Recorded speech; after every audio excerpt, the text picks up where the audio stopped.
Hi, everyone. I'm Doreen Tannenbaum. I am the Strategic Initiatives and Communications Manager with Procurement Services, and welcome to our training today on competition and completing the source selection and price reasonableness form, also known as the SSPR form. Next slide, please. We have step-by-step training guides that are found on the top of our website under the training tab there. We are also recording today's sessions, and we will be sending you a recording email and all the slide decks in about a week, if not sooner. But the slide deck, you should have received it earlier. I'll also put it in the chat if you missed that email. We did put it on our website currently. Next slide, please. If you're requesting one-on-one training, we can do specialized training for your department or for yourself, and you can reach out to us at procurement@uci.edu for more information. I'm going to turn it over to Snehal Bhatt now. Thank you, Doreen. Welcome to the training session. I hope you find it beneficial and useful to you guys. I just wanted to reiterate, I do this every time. And for those who have been attending this regularly, by now you should have this memorized, that there are a lot of policies that we all have to abide by. We are a state entity and we are required to abide by all the state laws. We also have a lot of federal funding that we receive. And so we have to make sure that we meet all the uniform guidance and the federal regulations. Not only that, we also have quite a few UCOP policies that we have to comply by. We ask that you all be familiar with those policies so that you know what is expected when you submit a requisition for approval. Also want to make sure that you all are aware that there are delegated authorities provided by UC for signing any of the agreements, and that resides with the procurement office. So we kindly request that you work with your departments to make sure that nobody in your department actually signs any of the purchasing agreements or even order forms that they may not be authorized to do. Also, there is also the requirement that you all have to get the purchase orders properly authorized and approved by central procurement if it's over $5,000, or the departments have the authority to purchase under $5,000 in most cases. So make sure that the departments don't go out and make purchases without having proper approvals, because that may not be approved or the payment may not be processed. Today's training is on public demand, if I may say so. So thank you for those who have provided their feedback and asked for specific training that you would like to see. And this training is one that's particularly being asked by the departments. Many people said that they would like to get better understanding of the source selection and price reasonableness form. So we have tried to put this, we have already provided this training in the past, but there is still more details that people wanted to know and have more specific instructions on how to fill out individual sections in the form. So Andrew Calderon, on the contract, who's the contracts manager, is going to go through some of those details, so you have a better understanding of what is a good explanation and description of some of these fields and what are not so good explanations and descriptions in these fields. With that, I'm going to, I'll walk over the agenda. So as I said, Andrew, you want to go through the agenda? Might as well. Yes, no problem. But before I do, I did want to introduce a couple of new members of our team that had joined the contracts team this past spring. Many of you have already aware of them because they jumped into the deep end with us to get started. But my team, if you want to raise your hand just so you pop up to the front when I introduce you, we have our new member, Felicia Muhammad, who joined us back in March, I believe it was. And then shortly thereafter, we were able to bring on Stephanie Fain. So we now have 4 members, or 5 members, including myself, of our team. Many of you worked with Laura and Drew over the years. So we're very pleased to have Felicia and Stephanie now on our teams that can help get all your contract processed as quickly as possible. All right, so the agenda today isn't simply to cover the source SSPR form, but because we want to also discuss why we need to even complete it in the beginning, what the competitive thresholds are that drive why we have to document how we selected the supplier to begin with. So we are going to discuss those competition thresholds. We'll talk about the form. We'll talk about how to complete it. And yes, your worst nightmare has come true. We do have a pop quiz for you at the end. It's going to be pass, fail. You will be stuck forever in this Zoom meeting if you do not pass it. I'm kidding, of course. So no, our goal here today is obviously to help everyone get to the right answers. So, all right, moving along. We're going to now start by talking about the competitive thresholds. And the competitive thresholds are really what drive why we need to fill out the form. Depending on the source of funds for your purchase, there's going to be some different requirements that you have to complete. If you are purchasing with federal funds, you should note that these limits or these thresholds are per transaction. So it's not determinative based on how many years you're purchasing the goods or services over. If you're buying something that is considered low value, 10,000 to 100,000, it's a very informal process, but you do need to get multiple quotes from more than one supplier. You need to get 3 or more. There is a small business option that increases that threshold up to 250. I do want to note, though, that the federal acquisition policies is very different from small business first. Okay, so when we talk about small businesses here, it is not including UCOP small business first policy. As hopefully you know, the UCOP small business first policy has an exemption for when you're buying on federal funds. This is an allowance that allows you to use a higher threshold if you do obtain quotes from certified small businesses. If you cannot find certified small businesses and it's over $100,000, then you have to perform a formal competitive bid by central procurement. Your areas unfortunately cannot perform that bid. It has to be something that comes through central procurement. Next slide. If you are purchasing with non-federal funds, then again, the thresholds are similar, but they are based on a 12-month spend cycle. Okay. So if it's over $10,000, yes, you do have to comply with UCOP small business first, again, non-federal fund purchases. You do have the option of obtaining quotes from 2 or more certified small businesses up to $250,000. Assuming you cannot, and it's over $100,000 in a 12-month period, then again, you're going to have to formally competitively bid it through central procurement. Next slide.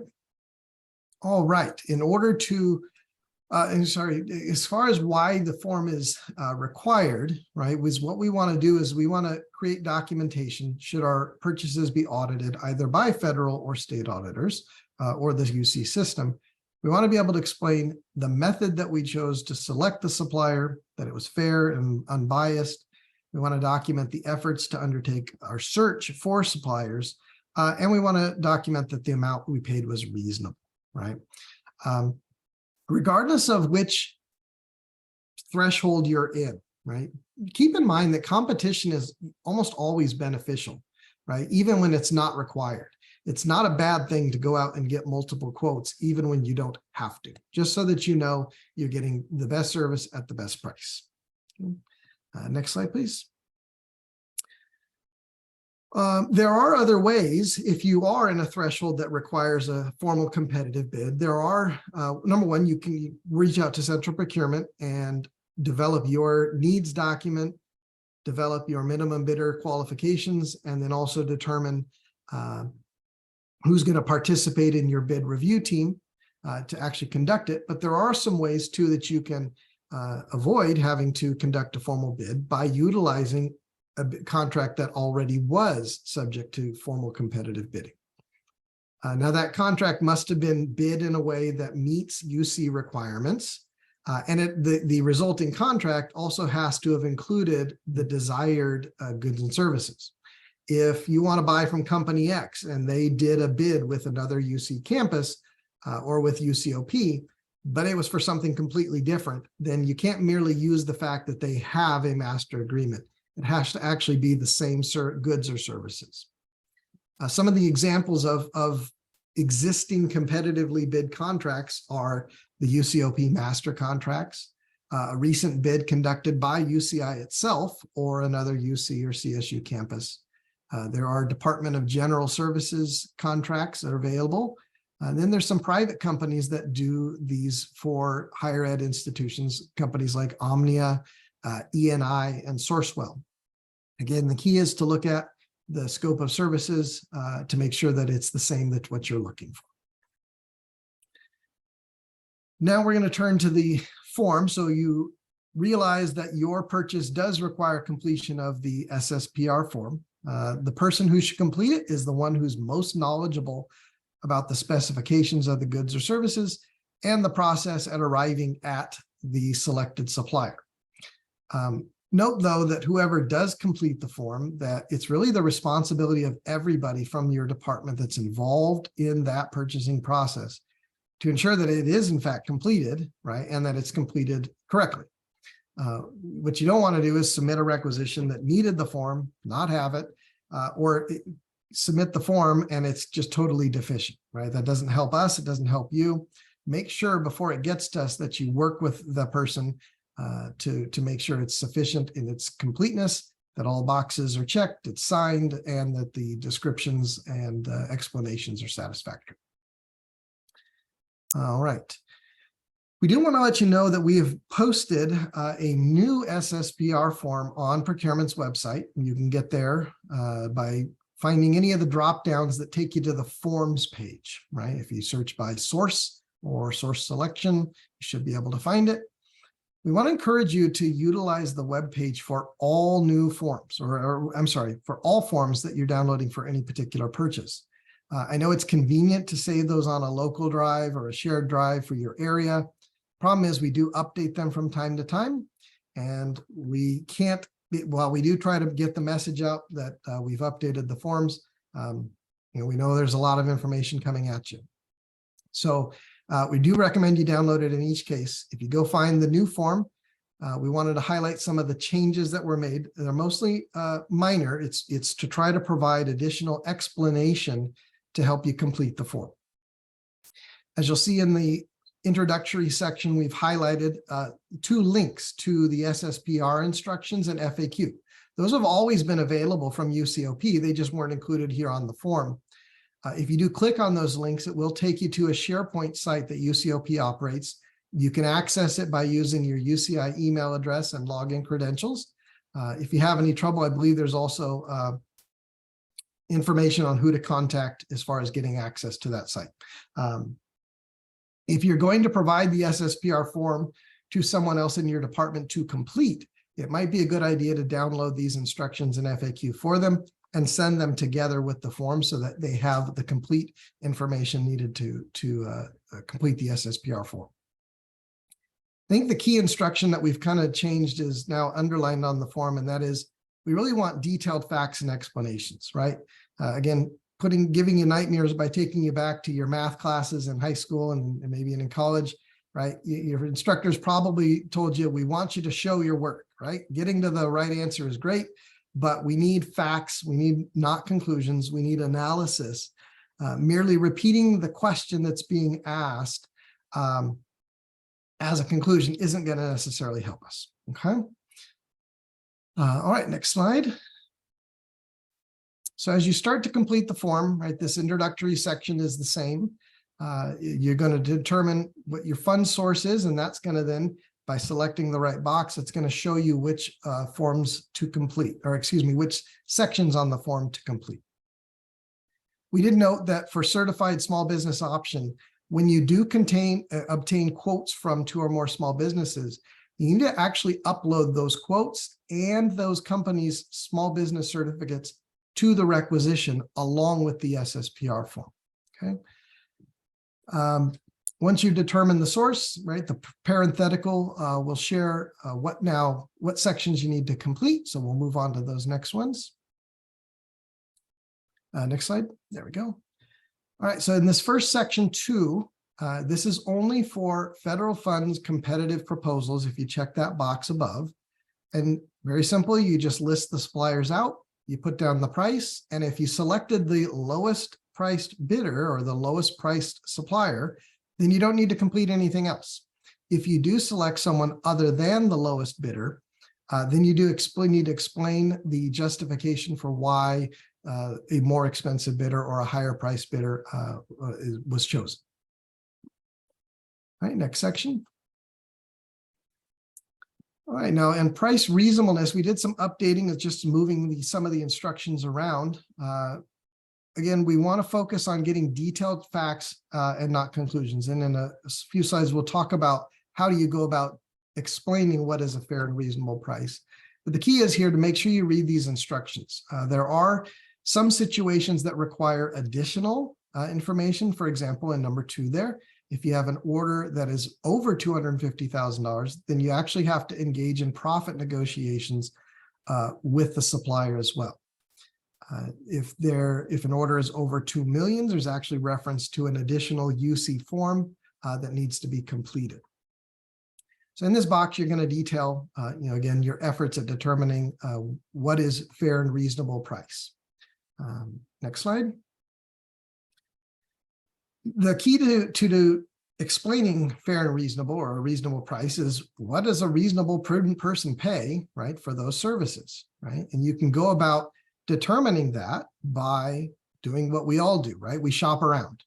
So the best way is to just get quotes from various suppliers, right? You want to make sure they understand the goods or the specifications or the services that you need. So that the quotes are similar enough for comparison, right?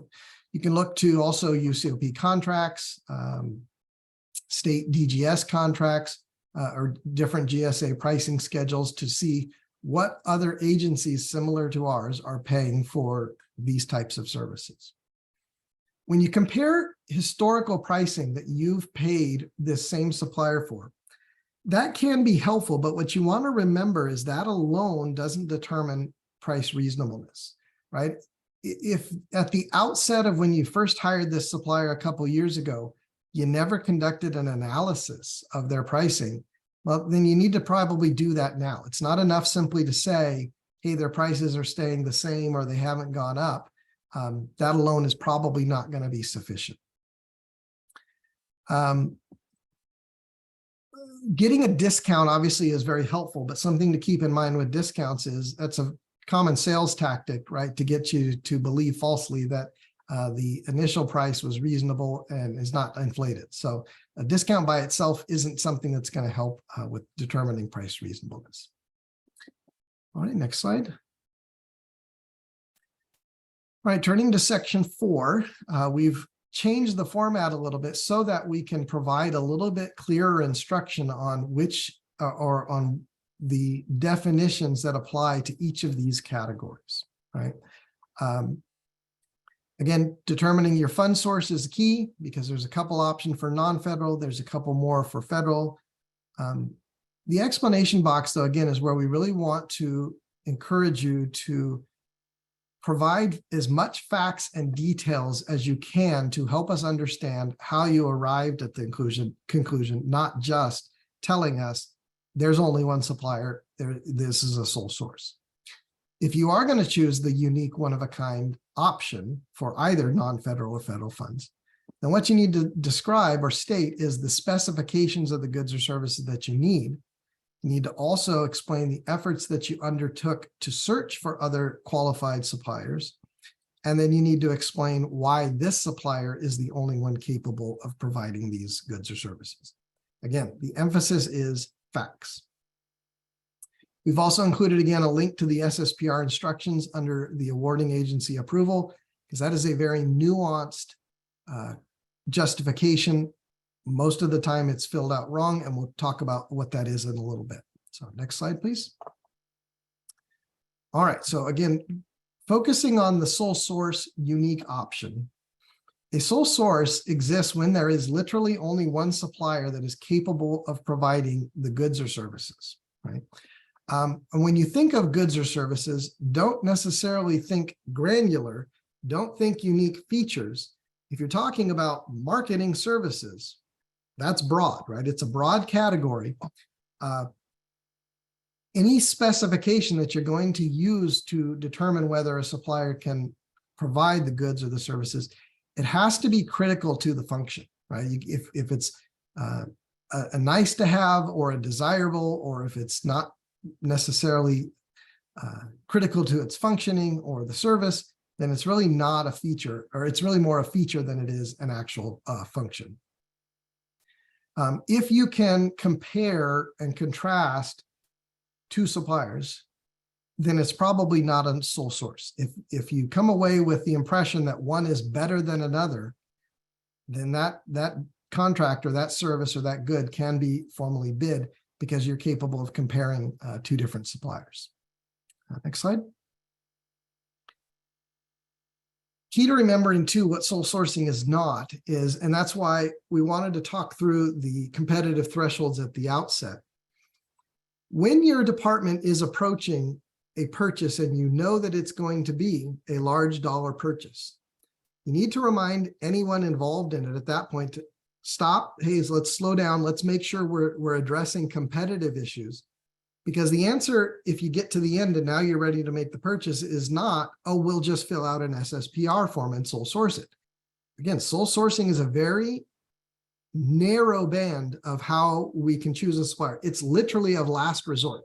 We cannot find anybody else. We have no other options because they are literally the only source, right? We can't prime the pump by giving some suppliers advance notice or information that makes them more qualified. We can't justify it because we didn't allow enough time. Again, it's important that we let everybody know in our areas what those competitive bid thresholds are, so that if they're contemplating a purchase that is affected by them, they think through their need to comply with the bid requirements very early on. Okay. All right, next slide. All right, I won't go through each of these options. These are the different categories for when you're buying, when you're going to choose a sole source unique option for non-federal funds and for federal funds. But I did want to point out that each of these categories is very well documented in the instructions, right? The match existing, I did want to kind of highlight very quickly because we oftentimes get these and for services, and it's really only intended to apply to equipment or infrastructure items that actually need to connect and or speak to each other, right? Match existing means we have something that operates over here and we need something else to plug into it. And we need those two things to be able to work and interface. You can't match existing services. Oh, well, we hired supplier X last year. We really just want to go with supplier X, so we want to match existing. That's simply not how it works. Okay. Again, match existing, one of a kind. Each of these categories are all very nuanced. We do encourage you to read through the instructions to the SSPR form to learn when they are applicable. Okay. Next slide. Similarly, on the federal fund source side, again, awarding agency approval is one that trips up a lot of departments. It very clearly says in the instructions that naming or identifying that purchase or that supplier in your bid proposal is not awarding agency approval. To satisfy this category, you actually have to get a letter on that funding agency's letterhead or an email that is from someone with authority that expressly says, UCI, you do not need to competitively bid this purchase. You're authorized to select a supplier without competitive bidding. So simply naming them is not sufficient if that's the thought process. A lot of times too with federal funds, we see situations where someone is saying, hey, we've talked to 3 different suppliers. This one is the only one capable, but it's indicated that the other suppliers are capable. They're just not willing to provide a quote, or they can't do it within the timeline required. That actually is a no competition option because we cannot get people to compete and bid for this. It's not necessarily a one-of-a-kind unique.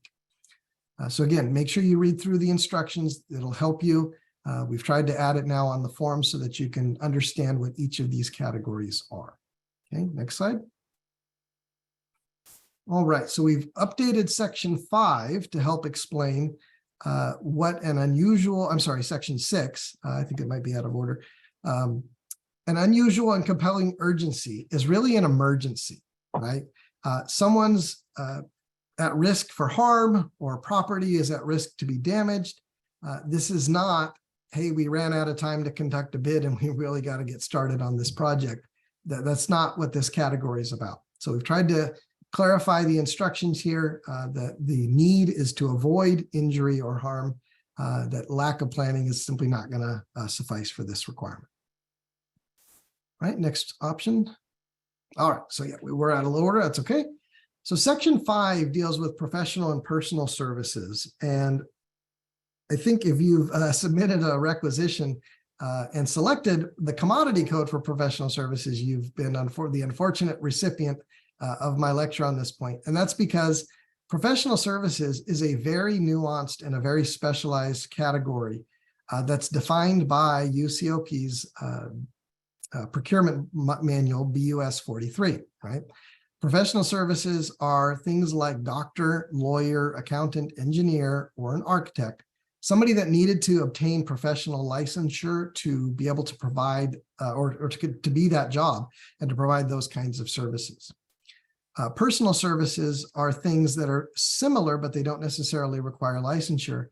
And that is where we look to the person's skill or experience or qualifications, and they're really not capable of comparison, right? This is very common amongst hiring artists or musicians, right? We may have a personal preference that we like certain music or certain art better than others, but they're really not capable of comparison between each other as far as qualitative or value features.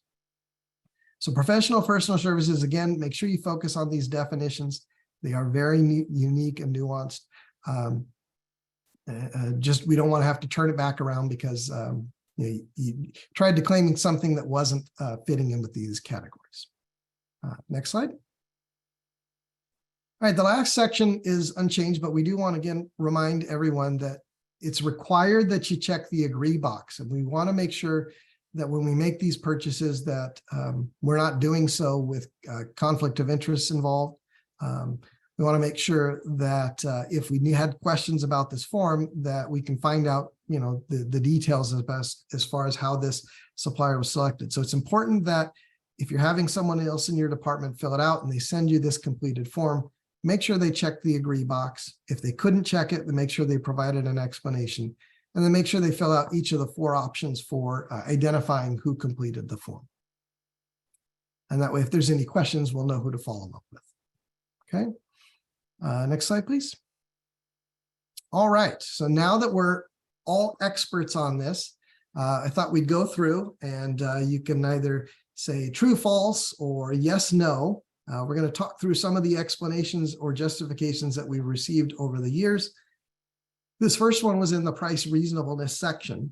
And it's the supplier has agreed to this rate for several years. The rate is low.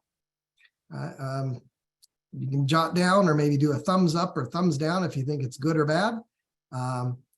This justification is not sufficient, although the first part of the sentence or the first sentence does provide a little bit of information that there's some history here. There's no analysis, right? We need to know, hey, starting in 2018, we hired this supplier at rate X. We had done some comparisons with other suppliers in the area, and they were the lowest at that time. The supplier has not raised their rate for several years, despite inflation, and therefore we think this is still a reasonable rate, right? Something that's more substantial to actually show how you arrived at the conclusion. We need that analysis, right? Again, that last part of the sentence, the rate is low, it's a throwaway sentence. It doesn't really help us. We need to understand the facts upon which you're making your conclusion. All right, so on the second one there, again, for our price reasonableness, the work the supplier is doing is unique and therefore it's sole source. No other company provides the services for this activity. The price was based on historical prices for the same work, same services and prior work with this supplier and by other supplier clients. Do you think that's true, false? It's sufficient, not sufficient? This one is unfortunately lacking again. although there's more sentences here, right? The first two sentences have nothing to do with price reasonableness. If this is a sole source situation, that's fine. Mention the sole source elements in the sole source section, right? We don't need it here in the price reasonableness because it doesn't add anything. So there is mention of, in the third sentence, some historical pricing for the same services, but again, it's all conclusion, right? And we don't know where those other supplier clients came from. Is that from documentation you received? If yes, explain that, right? Is that from just information that the supplier gave, right? They're not a great resource for telling us that their prices are reasonable. So we don't want to rely on what the supplier is giving us. We want to be able to do our own homework. So this could have been justified if there was greater detail on the historical pricing, how it was arrived, and some actual dollar figures as well. Right, next slide.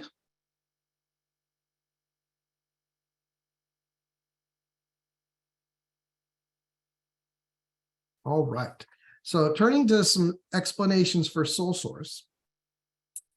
We had one for agency approval, and it was noted that these fees for the supplier service was included in our proposal, which was approved. Again, that's nice, but remember that an agency approval requires much more than just submitting that supplier and the good or service in your proposal. You actually have to have the express approval from the agency on letterhead or in an email authorizing us not to bid. And the second option there, you think that's good or bad? We've worked with the supplier on this project for many years, so they have knowledge and experience we need. We cannot train someone else to perform the work. Not a sufficient explanation. Number one, I think you need to go into what the service, if you're going to, again, choose a unique, one-of-a-kind option, you need to explain what the services involve, right? This is possible that this could be a sole source situation. There's simply not enough facts or details. We need the supplier to provide 1, 2, 3, 4, 5 things, right? We did a search, right, several years ago, and we've located 3 suppliers. This one was the best.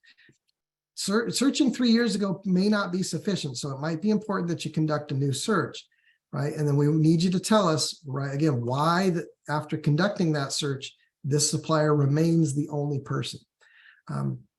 We understand that a lot of times certain suppliers, because they've worked with us over the years, they know our systems, right? They know our structure. That is beneficial, right? But if we're going to go out to bid, and if we're going to ask a supplier to provide a service and they're maybe not familiar, that may very well be reflected in their bottom line price, right? If they anticipate that it's going to take 20 hours for them to get up to speed, then obviously they're going to bill more. So just because someone might need some training and experience working with UCI, that alone is not sufficient to exclude other potential bidders. Okay. All right, let's skip the next one. We'll go on to the next set. All right. Yeah, so turning to a different section, we received this reply for professional services. We have worked with the supplier for many years. They are very professional, and that may no doubt be true. Hopefully we work with lots of suppliers that are very good, that provide you guys with the goods and services that we need. But as we've discussed, the professional services category is very definition based, right? It's the UCOP definition, someone that requires professional licensure to do this service. It's not a generic definition that they're just very good at it. They provide great customer service. They're very professional, right? So the second part, again, we've worked with this company before. They're very familiar with our requirements. They have the lowest price, full range, and offer great customer service. Again, all of those things are wonderful, right? We're glad to hear that Supplier X is meeting your needs, that they're a great company to work with, that they really want to earn our business by doing a great job. But that's not professional services, right? Could this company be justified under a different section? Maybe, but we would need a whole lot more analysis here. Okay. All right, next slide. All right, what do you think about these options here, right? We received one for price reasonableness. This was actually, I believe, on the same sole source form or SSPR form. Under price reasonableness, right, we have this, what is actually a very detailed explanation. It does cite some past history with this supplier, but it also includes some very important elements about the effort undertaken to search and compare, right? And it includes some actual percentages, some actual figures, and then it, comes to the conclusion that it appears to be standard rates and profit margins, right? So this is a very good definition. Could it use a little bit more here or there? Yes. Obviously, we're not expecting perfection, but we do need a good bit of analysis in order to conclude that this is justified. Again, someone else is eventually going to be looking over our shoulder on these. We don't want to leave it open to interpretation or question or make it vague so that someone can come along and question that UCI isn't serious about making sure we comply. Okay. And again, on this same SSPR, the no competition option was the correct option that they selected here, because as you'll note, they were able to find other companies that could perform this service. However, none of the other companies were willing to provide them with quotes. So this was not a unique or sole source, only company situation. There were multiple companies. Because this was federal, they were able to use the justification that no one else was willing to provide the services within the time frame needed. Again, the fact that they identified two companies in their explanation was also very helpful. All right, next slide. I think that might be the end of it. Yeah. So again, we'll point out that we've posted the new SSPR form on the website. The instructions and FAQ are available in the introductory paragraph. It'll be made available through the UCOP SharePoint site. And then also we have some information up on the website just generically if you need it. So we'll open it up now. For questions. I think we might have some in chat, and then we can take some live questions too. Thank you, Andrew. We had one question earlier in the chat. When does the 12-month begin? The PO start date, the first service date, or the invoice date? Yes, I believe you're asking in relation to a non-federal fund purchase, since that 12-month period. It's really the start of the services. So hopefully, if we're doing our POs and our agreements correct, you're going to have a term start date, right? The supplier will provide services starting this date. In goods, it may not be as easy because you might just simply have a deliverable date. So then you would want to look at, again, how much spend has been with this company for this particular purchase in the last 12 months. If it's unique purchases, then it's not necessarily going to apply. Okay, we're talking about same or similar services. Yes, I want to emphasize here that invoices are supposed to be provided once the services have been rendered or the goods have been received. So, invoicing is a payment process. It should never be confused with receiving or issuing a purchase order to the supplier for them to provide a service or some goods. So please don't mix the two things up and consider, that we need a PO so that we can pay an invoice.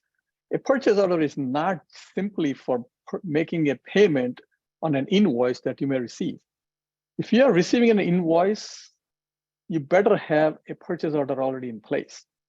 Otherwise, you're already behind the 8 ball. So, I want to take this opportunity to make it very clear to people that don't think that, oh, I got an invoice, I need to make a payment to the invoice, so I need to create a PO. No, that is all after the fact. That's not how you should be thinking. Okay, just make sure you understand that very clearly, how this whole process works. That a purchase order is for receiving or acquiring any goods or services, not for making invoice payments.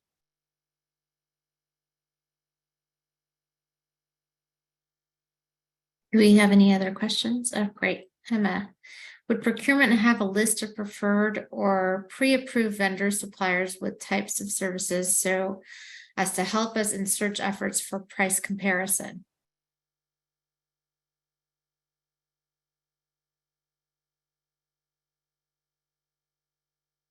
I believe we do have our list of contracted suppliers on our website. And we also have a list of small business suppliers for several commodities that we have identified and made available. And you should be able to utilize that list for you to reach out to them and do a price comparison if that's what you need to do.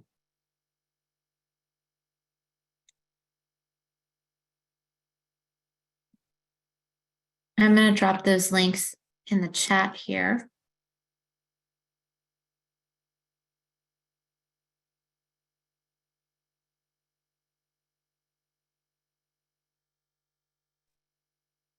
I think too, I want to clarify from that last question. It is a good question. Now, we run into this often. Pre-approved vendors or suppliers, something to be mindful of.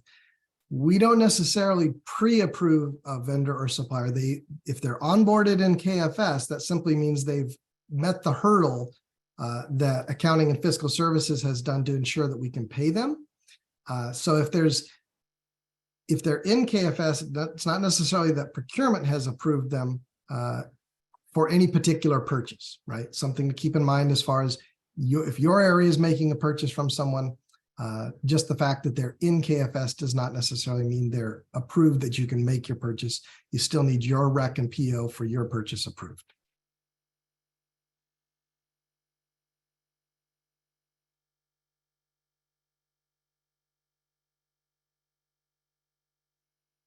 Next question, for sole source comparison, it says informal quotes are acceptable. Does this mean something as informal as an email with price detail? Is there any description given of what the ideal quote should look like? Statement of work given, etc. Yes, I think on that section, you're talking about the federal fund purchase, right, for an informal quote. It needs to be sufficient that you can determine that this supplier is going to meet your needs or requirements, right? Yes, some suppliers may provide either a response by way of email. You need to be able to determine that the specifications of the goods or services that you need, that they understand them, that they're capable of providing them for that price. Yeah, again, I want to re-emphasize that the sole source comparison should not be mistaken for not doing a formal bid for spend that could be over $100,000. And, you need to require to do a competitive bid. So please make sure you consider these comments in context. And, it is only when it is allowed to have a informal quote comparison in situations like if it's a small business and you need to get 2 additional quotes from other small businesses, that's something that you don't need to do a formal bid for. And you can just get additional quotes from suppliers for providing the same services or goods, and then make the comparison and say, okay, we are selecting the best supplier that we can find. But don't mistake that to say, oh, I can always do an informal quote and get away with it and not do a formal bid when it may be required. And ideally, you want to kind of provide the same SOW to the suppliers, all 3 suppliers that you're getting the quotes from, so that they are providing you with an apples to apples comparison. And it's up to us to make sure that we give the suppliers the same information and not give one more information than the other, and then have that or apples to orange comparison. I'd say that too. I know over the years we've talked about how to document your rec PO once you're ready to go forward too. Snahal's point is actually applicable to that as well, right? A lot of times supplier or departments will submit a supplier's quote as their statement of work. And we can do that, but it's not always the best approach, right? You don't want the supplier setting the parameters of the work they're going to perform. So it's important that as you're going out to obtain quotes, you get information from your department. You guys set the parameters. You guys set the specifications, whether that's in a formal document called scope of services or scope of work or specifications. But you want to make sure that you guys are the ones setting the tone for what the supplier is going to provide. That way you make sure you get it versus you getting a lot more, like the supplier is padding their service or their bill, or you get less than what you're actually wanting or expecting.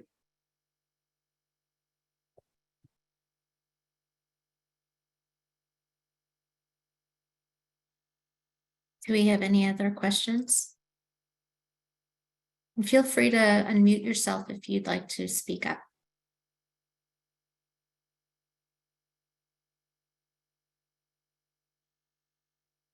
I just noticed that you had an error on your form. I'm just wanting to see if you guys are gonna fix it before we start using it.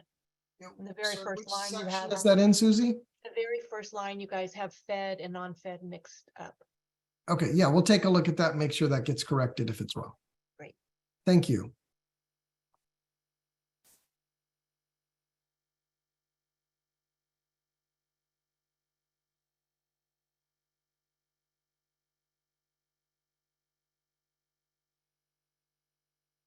So Emma's question, would all businesses require small business certificates? I'm not quite sure what you mean by that. Can you clarify?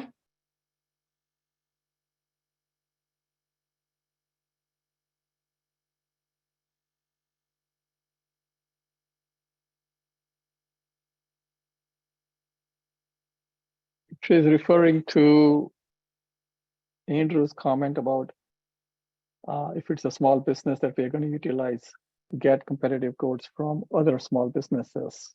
And Andrew did mention that you should make sure that those suppliers also are certified small businesses and not just claiming to be small businesses. Correct. Emma, did that answer your question? Yeah, I think the key, Emma, if that's the question, if you are going to select that small business, expanded threshold, then the quotes for comparison's sake do all need to be from small businesses in the case of federal or certified small businesses in the case of non-federal. You can't use one large business and one small business and use that certified option. So to clarify, when selecting small business, would we need to ask for small business certificate? If they don't have it, where can they get it? So yes, you would need to ask them for their certificate. And if they don't have it, they can work with me. You can refer them directly to me or smallbusiness@uci.edu, and we will show them how to get certified. If they're in California, we can do it through the state, or if they are going through the SBA or locally, if they're out of state.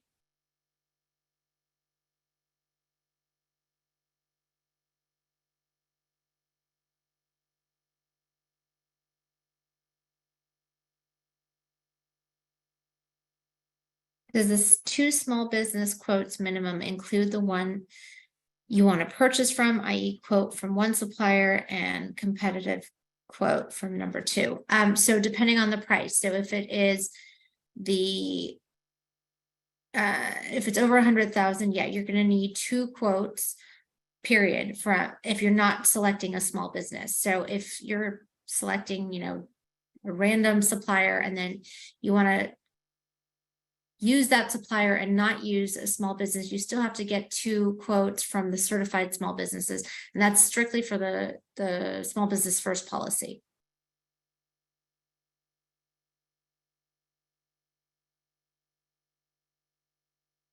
Thanks for clicking on that or sending us that link, Daniel. Yeah, that's for California-based businesses. That's through DGS. That's how they can apply for certification through either their small business certification or disabled veteran business enterprise certification if they qualify.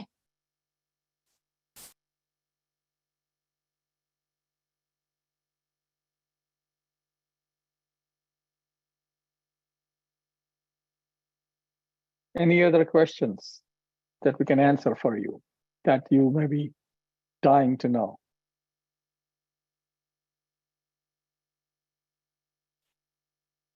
Was this helpful? I know a lot of people had asked for this specific training.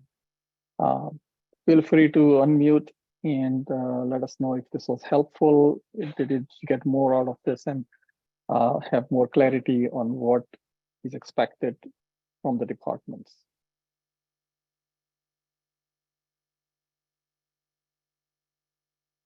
Nobody is willing to unmute.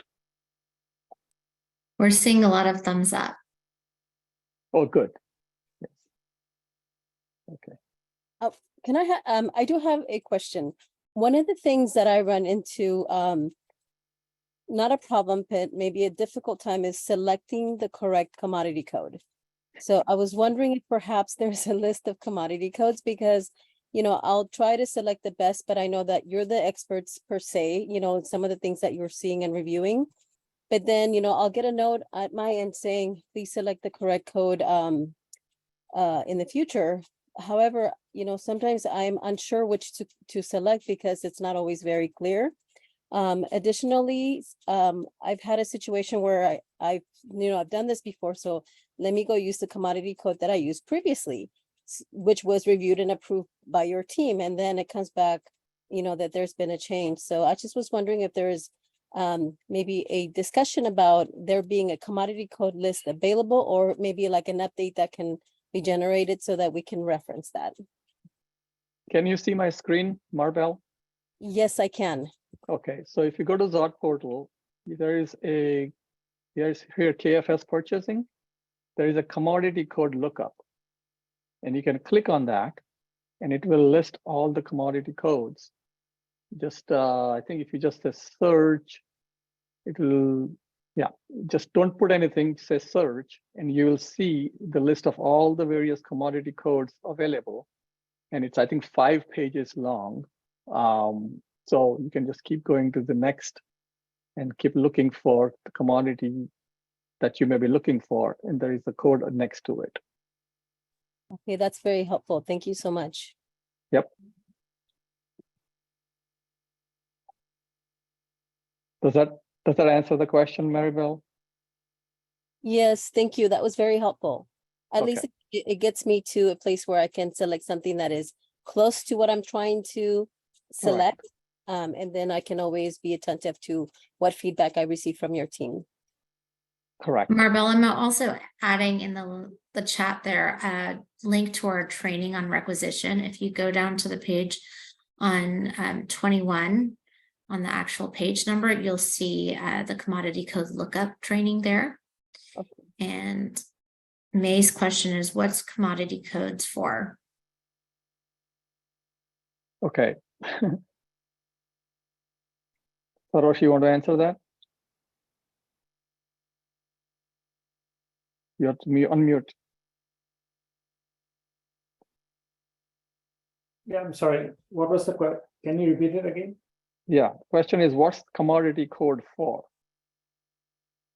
So the commodity code has purpose basically to get it to the right assigned buyer.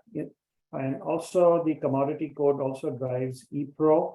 So it's also one of the best practice to have so we kind of try to tie our commodity codes to the UNSPSC code too. So it has a dual purpose when we do catalogs. But basically, if you use the right commodity code, it goes to the right person, and it will help to expedite the requisition PO quickly. Well, not only that, commodity codes are important because many commodities are restricted commodities. Some commodities require additional workflows. So if it's a controlled substance, you have to use the right commodity code so that it gets routed to EH&S for their approval before it comes to procurement for our review and approval. There are certain commodity codes that actually get routed to facilities management for them to review to make sure that it's not supposed to go under construction and can be approved as a regular PO. The commodity code is a UNSPC code that's, as Sarosh said, specific to certain purchases. There are certain codes, and KFS actually uses the commodity code that you enter to route it to the right places, including to the right commodity buyer on our teams. So it's extremely important for you to make sure that you use the correct commodity code every time you submit a requisition for your purchases.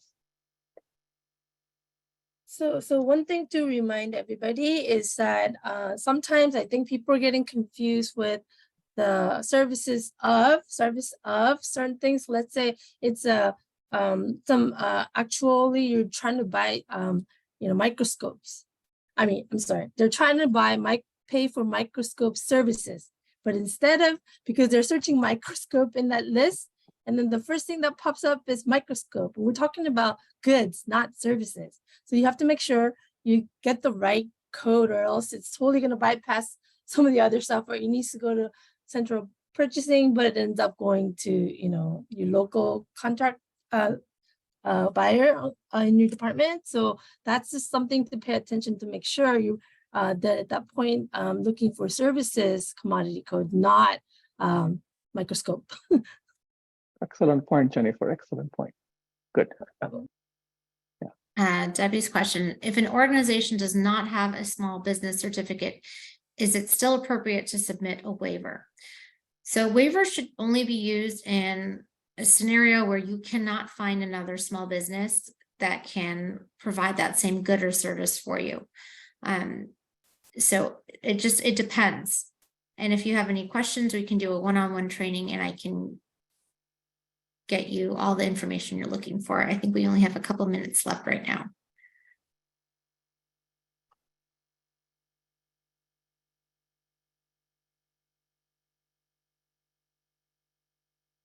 Any other questions?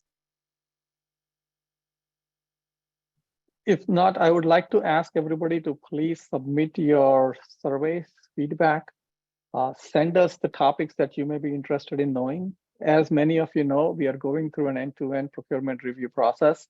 We would like to know what you consider to be the biggest challenges that you face when you submit your requests, and what are the areas where there is a lot of back and forth between your departments and our department, so that we can try to help mitigate some of those pain points. We can try to put something in place so that it makes it easier for you to submit your requisitions, so that we can expedite the review process and approve your requests. So, we cannot do it on our own. It takes both your department's help and us working together to try to increase the speed of approvals and making sure that we have all the things we need for us to make the approvals as quick and fast as possible. So this is a humble request for all the departments to please let us know how we can help you, help us, and for us to collectively do a better job of getting things processed faster and quicker, which I'm sure is in best interest of all of us. So again, this is an opportunity for us to partner together and work collaboratively so that we all benefit, and the campus and our end users benefit from any improvements we can make in the process. I would just like to add to that please review the contracted supplier list whenever you get a chance. It has a lot of good value and a lot of suppliers in there. And we do update that list every month. So any new suppliers we do update those every month. So that can be a good starting point to see. And we have good descriptions in it too. So it will help you to kind of say, oh yeah, this is what I'm looking for, and this supplier can do it. I would actually bookmark that list of contracted suppliers, the link to which Doreen just put in the chat. I would take that link and bookmark it so that you can reference that every time you are looking for a purchase, to make sure that you look for a contracted supplier first before you do anything else. That will eliminate a lot of steps. Yep. Snehal, just to that point, if it is something that we manage on our site and it's not a UCOP site, definitely bookmark the UCI site addresses we have. But if it's a UCOP, always make sure to that you have the most up-to-date link, because sometimes they refresh and they put a brand new link in if you bookmark something that comes from UCOP, which we have a mix of on our website. Thank you, Shauna. Good point. All right. Any other last-minute burning questions anybody may have? If not, we want to thank you all for taking the time to participate in this training, and hope it was worth your time. Thank you, everybody.